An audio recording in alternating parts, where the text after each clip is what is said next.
Hey everyone, welcome to today's deep dive. We're going to be tackling a subject that hits close to home for a lot of us, I think. Growing up with narcissistic parents. Mhm. And we're not just scratching the surface here. We're diving deep, deep into the world of complex PTSD. And to guide us, we have an expert who not only specializes in trauma-informed therapy, but has also, walked this path themselves. That's right. And it was actually my own experiences growing up in a household with narcissistic parents that really fueled my passion for this work.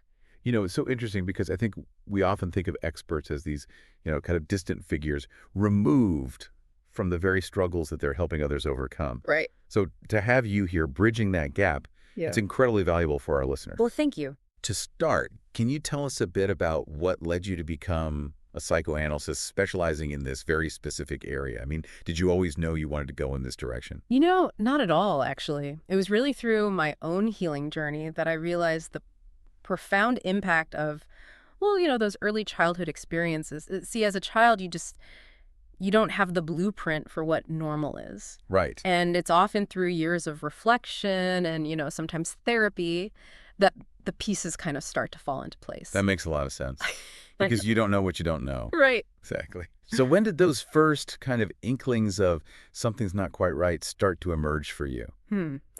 Well, I think pinpointing a single aha moment is tough, honestly. For me, it was more like a gradual awakening. Mm. Early on, it was this feeling, like an underlying current of tension, like always walking on eggshells. Oh, I know that feeling. Yeah, and I remember constantly craving validation, but any praise felt conditional, never quite enough. Wow.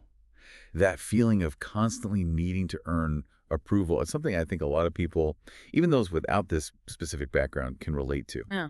But for someone growing up in that environment where love feels perpetually out of reach, how does that impact a child's, their very sense of self? Imagine a flower trying to bloom in a desert. Oh, wow. That constant thirst, that yearning for nourishment, it becomes all-consuming. And in a way, it sets the stage for a lifetime of seeking external validation because that internal well of self-worth was never quite filled. That's such a powerful analogy. Yeah. And as you entered adulthood, how did those early experiences kind of manifest for you? Were there specific challenges or patterns that you started to notice? Definitely. I think for me, it showed up most strongly in my relationships. I was drawn to partners who, and this was subconscious at the time, but who mirrored the dynamics I'd grown up with, emotionally unavailable, prone to criticism, that sort of thing. So you were unconsciously recreating those familiar patterns, even though they were ultimately harmful. Exactly. And it's such a common experience for people who have, navigated narcissistic family systems. And on top of that, I really struggled with emotional regulation. The slightest bit of, perceived criticism it would send me into a tailspin. It was exhausting and Yeah. honestly very isolating. Yeah, it's heartbreaking, really, how these patterns can repeat themselves, almost like a subconscious script we're replaying. So what was the turning point for you? When did you realize this wasn't just how you were, but a result of this very specific type of childhood trauma? It was actually during my own therapy that I first encountered the term complex PTSD. And learning about it, it felt like someone had finally turned on the lights. Wow. It explained so much, the relationship patterns, the intense emotional reactions, this deep-seated feeling of never quite being good enough. Right. And that right there, that was the catalyst for me to want to help others who felt similarly lost and alone. That's incredibly inspiring. Mhm. But before we delve deeper into the really specific ins and outs of complex PTSD, let's take a step back and just define it clearly. Yeah. What exactly is complex PTSD? How is it different from PTSD, which I think a lot more of our listeners might be familiar with? That's such an important distinction to make. Yeah. Because while both PTSD and complex PTSD involve trauma, the nature and duration of that trauma differ really significantly. So with PTSD, it's often a single event or maybe a series of acute events, like a car accident, natural disaster, something like that, Right. that trigger those really intense fight or flight responses. Right. So the trauma is very direct, very identifiable. Exactly. But with complex PTSD, we're talking about prolonged, often very insidious trauma that kind of unfolds over time. And the key here is that it typically occurs within the context of a caregiving relationship, which, adds these layers of complexity to it. Think about the impact of ongoing emotional abuse, neglect, witnessing violence in the home, especially during those crucial developmental years. It's like building a foundation on unsteady ground. So it's not just about the trauma itself, it's the context. Right. Okay? The very relationships that should be safe, nurturing, those are the ones that become the source of the trauma. Precisely. Imagine like a young tree, right? But it's constantly being pruned in all the wrong places. Okay. It's going to grow, but its form, its shape, it's going to be impacted by those early wounds. And that's a lot of what we see with complex PTSD. It's not just, the flashbacks or the nightmares, although those can certainly be present. It's about how this early trauma really seeps into like the very fabric of who we become, our relationships, our sense of self, our ability to regulate our emotions. And that brings us to the heart of today's deep dive, right? This often misunderstood, even minimized experience of growing up with narcissistic parents. Why is it so crucial to understand this dynamic within the framework of complex PTSD? Because narcissistic abuse, it thrives in the shadows. Yeah. It's often subtle, it's insidious, and it's really difficult to name, especially for a child who lacks the language and the perspective to understand what's happening. Like the air you breathe. Yeah. You don't realize it's toxic until you step outside, you know what I mean? Exactly. And because narcissistic abuse is often so rooted in emotional manipulation and invalidation, it can be incredibly damaging to a child's developing sense of self. Can you elaborate on that a bit? What are some specific examples of how this type of abuse might manifest in a parent-child relationship? Sure. Imagine, for example, a child who eagerly shares their artwork, right? They're so proud, but they're met with indifference or, even worse, criticism that just, cuts to the core. Right. Or a child who's expressing a need for comfort only to be dismissed or told that they're being too sensitive. Right. These seemingly small moments repeated over time, they send such a powerful message. And that message is, your feelings are wrong. You're not worthy of love and acceptance for who you are.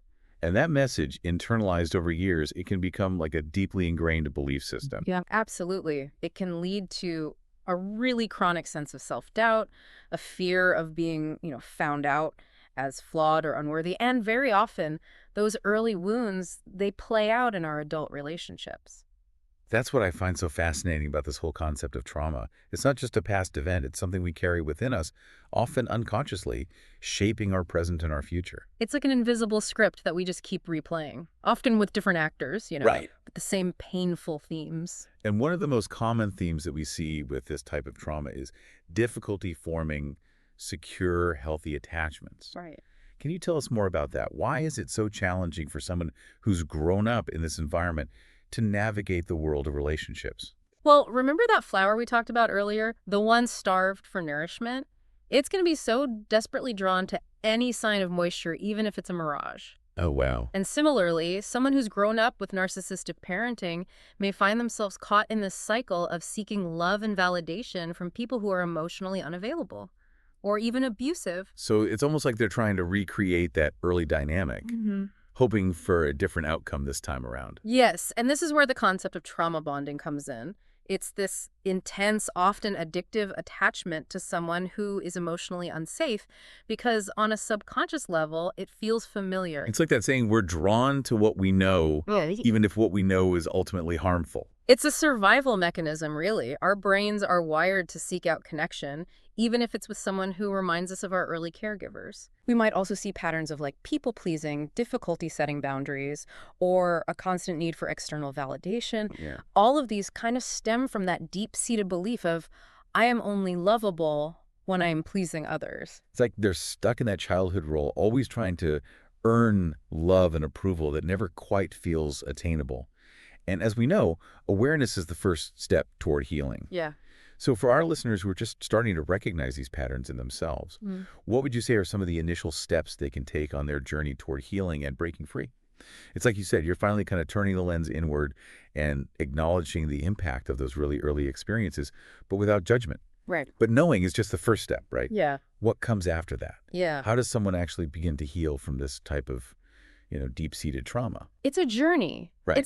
There's no quick fix. Yeah. And oftentimes that journey begins with self-compassion, Okay. recognizing that those ingrained patterns, those ways of coping that might not be serving you now, Right. they were actually attempts to survive a challenging environment.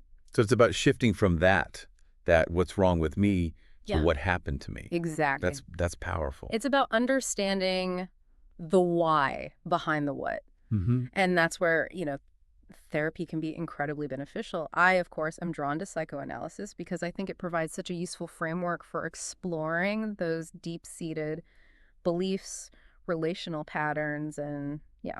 And for those who maybe aren't as familiar with psychoanalysis, how would you describe it? What makes it different from other therapeutic approaches? You know, think of it like an archaeological dig, Okay. where we're carefully excavating these layers of your life experiences to understand the foundations upon which, your present-day self is built. Interesting. We explore how those early relationships, particularly with caregivers, continue to influence your thoughts, your feelings, your behaviors today.